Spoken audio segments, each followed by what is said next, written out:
Hi everyone, welcome to the channel elevate NCERT. हमने previous videos में chapter 5 geography NCERT का शुरू किया था, major domains of the earth. और प्रीवियस वीडियोस में हमने इंट्रोडक्शन को कवर किया और फर्स्ट डोमेन जो लिथोस्फीयर था उसको कवर किया।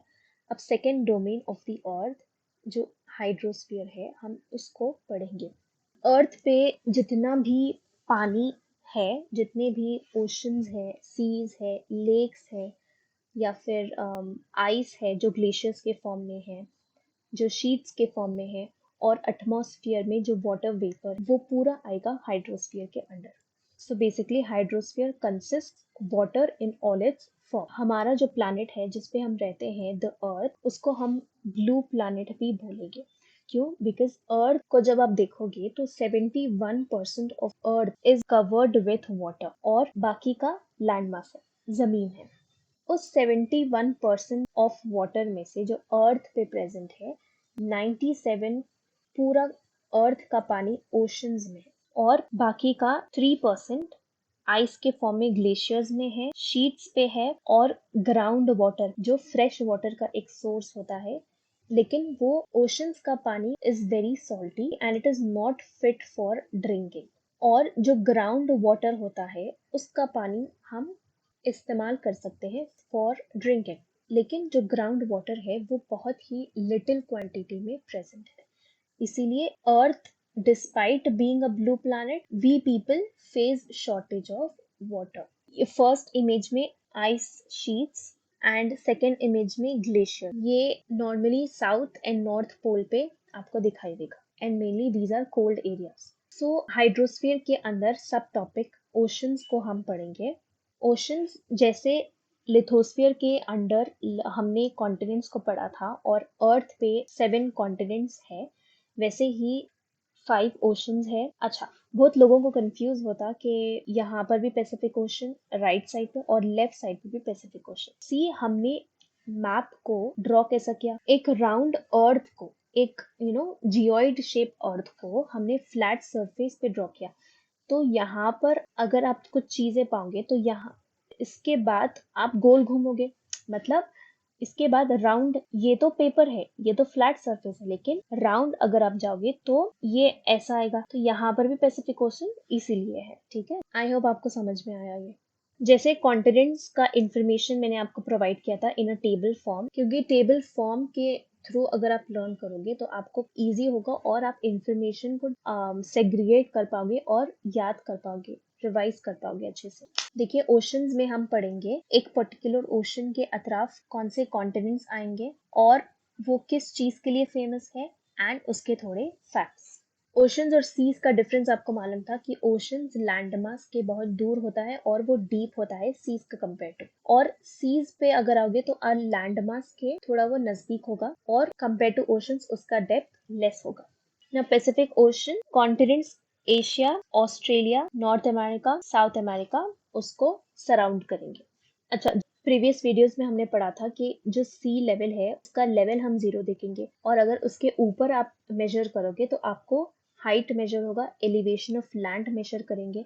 उसके नीचे आओगे, माइनस लगा दोगे वैल्यू के पीछे और उससे हम मेजर करेंगे डेप्थ। जैसा highest elevation of the land था हिमालयाज, ठीक है, वैसे ही ग्रेटेस्ट डेप्थ अर्थ पे है मारियाना ट्रेंच, जो पैसिफिक ओशन में सिचुएटेड है।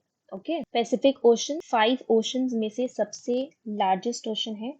It is almost circular in shape. देखो, अगर ये तो मैप है, फ्लैटन सरफेस है, अगर इसको आप राउंड देखोगे तो ऐसा यहाँ पर सर्कुलर शेप है, इसके बाद फिर आपको राउंड अगर घूमोगे तो आप यहाँ पर आ जाओगे। So it is almost circular in shape. Pacific ocean इतना बड़ा है कि वो अर्थ की सरफेस का 1/3 कवर कर लेगा। ठीक है, next let's learn about Atlantic ocean. Atlantic ocean के डायरेक्शंस देखोगे आप तो नॉर्थ, साउथ, ईस्ट, वेस्ट। इसके ईस्ट पे है अफ्रीकन कॉन्टिनेंट, यूरोप है ईस्ट पे, वेस्ट पे अगर देखोगे तो north America and south America. Okay, Atlantic ocean का जो कोस्ट लाइन है, मतलब कोस्ट लाइन मतलब ये लैंडमास है, और लैंडमास और सी को जो कनेक्ट करेगा उसे हम बोलेंगे। और एटलांटिक ओशन की जो कोस्ट लाइन है वो हाईली इंडेंटेड कोस्ट लाइन, मतलब कोस्ट लाइन स्मूथ नहीं है। Okay, It is not smooth and it has many cuts.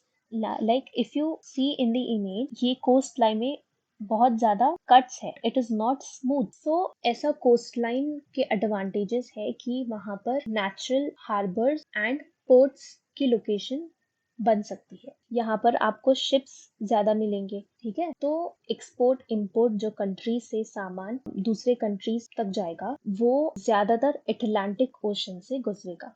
And Atlantic ocean is the busiest ocean in terms of commerce. Atlantic Ocean का shape almost S है. You can see here this is S-shaped ocean, and it is the second largest ocean. The third largest ocean is Indian Ocean, and it is the only ocean that is named after a country, India. Indian Ocean के directions से अगर आप continents को देखेंगे तो north पे है Asian continent, waste पे है अफ्रीका एंड ईस्ट पे है ऑस्ट्रेलिया. इंडियन ओशन का शेप ऑलमोस्ट ट्रायंगुलर है. You can see here in this image it is almost triangular in shape. The next continent is southern ocean जो encircle करेगा Antarctica continent को. ठीक है, अगर आप देखोगे कि सदर्न ओशन का लैटिट्यूड 60 डिग्रीज south है. Okay, 60 degrees south latitude. So southern ocean extends northward to 60 degrees south latitude. The last and the smallest ocean is Arctic Ocean. Arctic Ocean Eurasia मतलब Europe and Asia and North America के जो northern parts है, जो northern coast है, उसको surround करेगा. ठीक है, और arctic ocean arctic circle and north pole के बीच में है. यहाँ पर हो गया नॉर्थ पोल और ये वाला लाइन हो जाता Arctic Circle. So Arctic Ocean is located within the Arctic circle and surrounds the North Pole ऊपर की तरफ. आर्टिक ओशन पैसिफिक ओशन से कनेक्टेड है विद अ स्ट्रेट मतलब a narrow passage of water separating two land mass, Russia and Alaska. ठीक है, तो Arctic Ocean Pacific Ocean से कनेक्टेड है with a strait named Bering Strait. Okay, so this comes to the end of hydrosphere domain of the earth. Now आप lithosphere and hydrosphere के different continents and oceans को table के through पढ़ो क्योंकि वो आपके लिए इजी रहेगा.